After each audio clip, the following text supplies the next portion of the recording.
Ayan. Kung ano pang gusto mo. Okay. Ano gusto mo sa box? Sandali. Ito, oh. Basahin mo yan. Okay. Sandali, ha? Hello. Yes. Pag-usapan natin ito.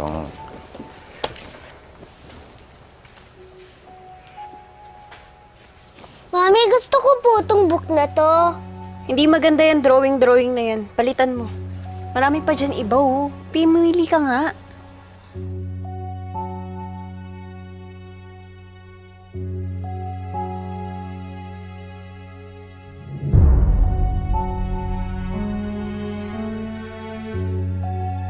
Tita Emma?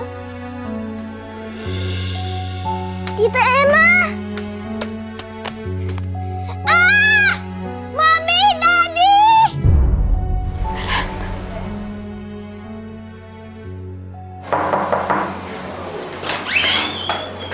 Ay, anak.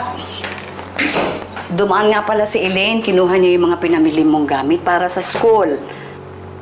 Anak? Anak? Bakit, ha? Ano nangyari? Si Milan. Napanaginipan ko siya, Nay. Tinatawag niya ako pero hindi ko siya makita. Ngayon ko lang siya napanaginipan ulit. Ano, Sydney? Sydney? Georgia. Oh, saan si Sydney? Rom, kanina nandito lang siya, eh. Georgia, ikaw ang tumitingin sa bata. Nasaan? Sydney! Mami! Daddy! Oh, Sydney! Ano nangyari sa'yo? Tayo ka dyan. Ano, nagalusan ka ba? Hindi ka nagalusan. Ikaw kasi huwag ka masyadong maglalayo kay Mami. Parati ka nakadikit sa kanya. Ikat mo kasi. Nakita ko po si Tita Emma, kaya sinundan ko po siya. Si Emma nandito? Nasaan? Ayun po siya, oh. Anak, nagpaparamdam siya sa'yo. Bakit ko kaya, Nay? Hindi ko kaya dahil sa natutuwa ko sa mga ibang bata sa school, baka naiisip niya nakakalimutan ko na siya. Hindi, anak. Hindi ganun.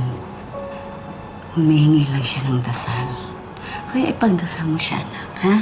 Natin. Pagdasal natin siya. Milan, kung nasan ka man, mahal na mahal pa rin kita. Kahit pa marami akong batang nakakasama, kayo lang lagi ni Austin ang nasa isip ko, anak. Mahal na mahal kita. Alam mo, hindi siya yan. Kamukha lang niya, namimiss mo lang kasi. I want to see her, Daddy. Sydney, hindi mo na siya makikita. Bakit po? Dahil ayokong makita mo siya. Never again, Sydney. Never. Halika na nga. Ayun na tayo.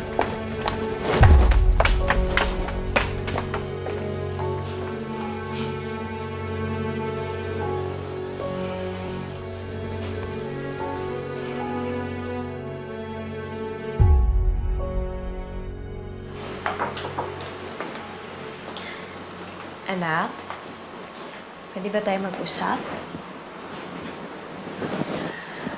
Namimiss mo na ba talaga yung Tita Emma mo?